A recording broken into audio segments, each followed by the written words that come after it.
and welcome to the CDO Magazine interview series. I'm Kiran Kanetkar, currently working as VP of Data and Analytics at Pendulum Therapeutics. Today, I have the pleasure of talking with Jacob Hesterman, Chief Data Officer at Ratio Therapeutics. Welcome, Jacob. Thanks. Great. So let's dive into it. What is the importance of data and analytics in this modern drug discovery research? You know, this is something, actually, we've just been talking about this internally quite a bit. And I think it's, also because, I've only joined Ratio relatively recently. And so we're building up this model and platform and thinking a lot about, all right, what can it do in the short term? And then also, how will it expand and grow for us in the long term? And so some of the immediate returns to having these types of methods and tools are things like improved quality control. And, for example, if we need to do some data transformation that maybe we had a scientist at their desk doing via copy and paste before, that we can help through standardization and having these reporting tools do those operations automatically and just sort of increase some efficiencies there. And that's something that we can do in the very short term. But ultimately, we want to build up so that we have, I think next maybe the ability as we store the data and have more and more studies to be able to look across those studies, have those descriptive statistics, understand also how to connect. I'll give a specific example. We might have, we're putting together these chemical compounds from a variety of different source lots. And those are going to go through some sort of quality control evaluation. And then maybe some sort of radiochemistry is going to be performed. And then some sort of imaging or biodistribution study is going to be performed. Well, we need a mechanism by which we can trace that chain all the way back to the beginning. And that's one of the fundamental functions of such a data platform as it becomes more mature. And then finally, as we keep loading more and more of that data on in a standardized way, now we can get to the point where we're doing what I think we like to talk about in the field the most, which is that kind of data mining and figuring out, all right, if I have my internal database, how can I combine that with other external data sources to actually start drawing, doing predictive analytics and developing new items based on the data that I have in my database. So I think that whole chain and that whole progression adds a lot of value, but it is a progression, and we have to kind of build up to that final level.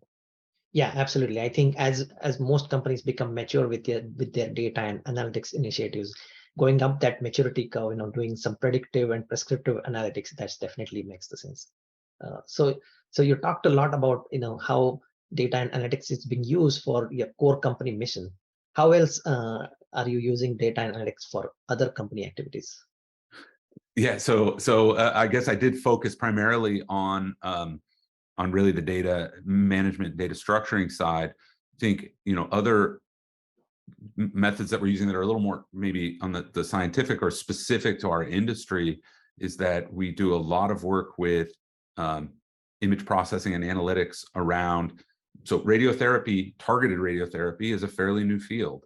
And there's a lot of work being done right now to develop the methods and tools and understanding around, all right, how do we optimize dosing? And what are the safety and toxicity profiles of these new therapies?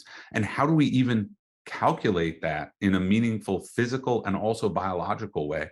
So we're using a lot of tools around pharmacokinetic modeling, mechanistic modeling, image processing, segmentation, quantitation, these types of techniques to help establish these new methods. And then that will also produce data that we can feed into this kind of data model. So it all ties together.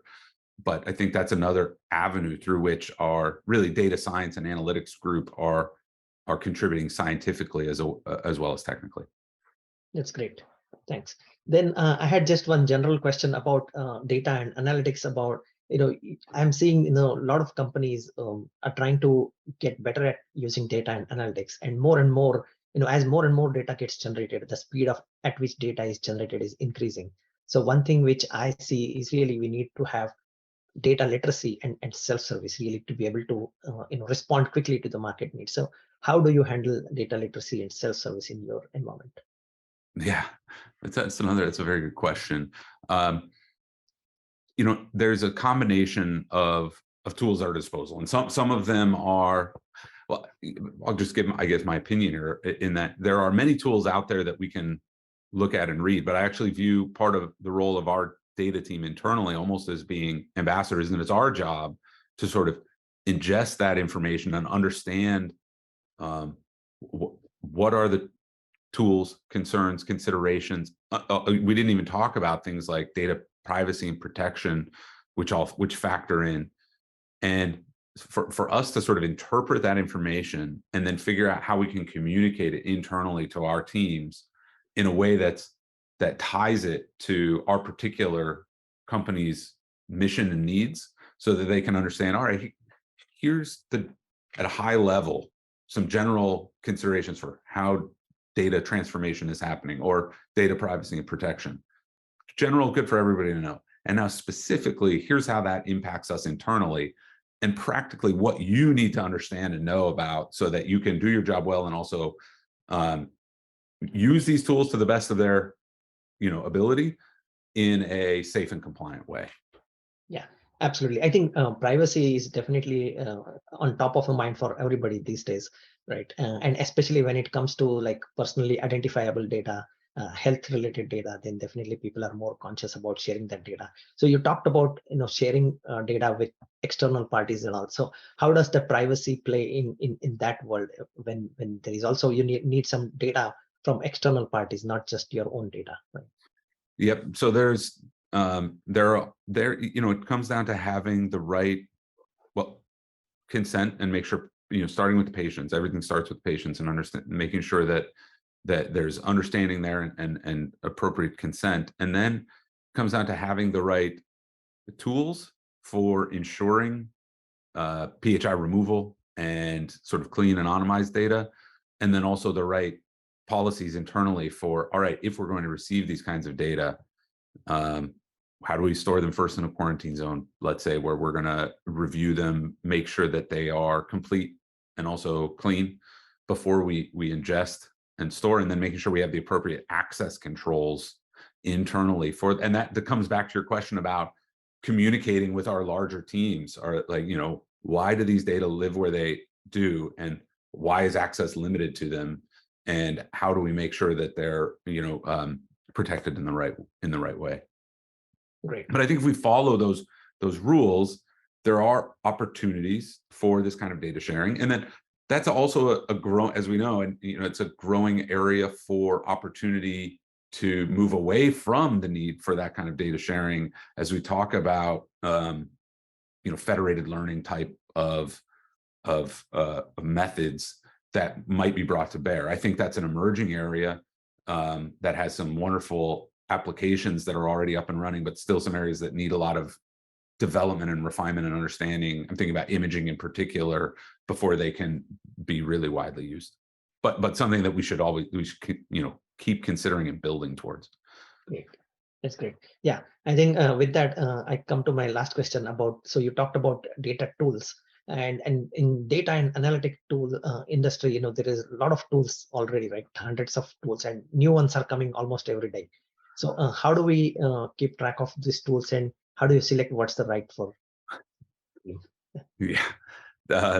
It's both I guess a blessing and a curse, right? That we're increasingly having so many options and so many great tools out there. I think it comes down to, I actually think we can learn a lot from we mentioned all those other disciplines that we work with in our jobs day to day, and seeing how some of those more mature fields handle that is we can learn from. For example, just finding the right balance between spending time evaluating available tools, developing your own tools, and recognizing when a tool is sufficient, and this is, hey, this is going to provide value, I should use this. It doesn't do everything that I need, but it helps me do my job without myself having to develop it, versus, hey, what we're doing here is really unique and custom, and we need to take it internally ourselves and build the infrastructure and tools that we need for this particular task. And so I think it's like everything, many things, right? Having that recognition to not reinvent the wheel when you don't need to, but also not trying to take take a tool that wasn't designed for the task at hand and force it to do what you want. Great. Thank you, Jacob, for joining me today. You explained in detail how your industry is handling some of these data challenges. So that was great to talk with you about this. Please visit cdomagazine.tech for additional information about interview. Thank you. Thanks so much. I really enjoyed it.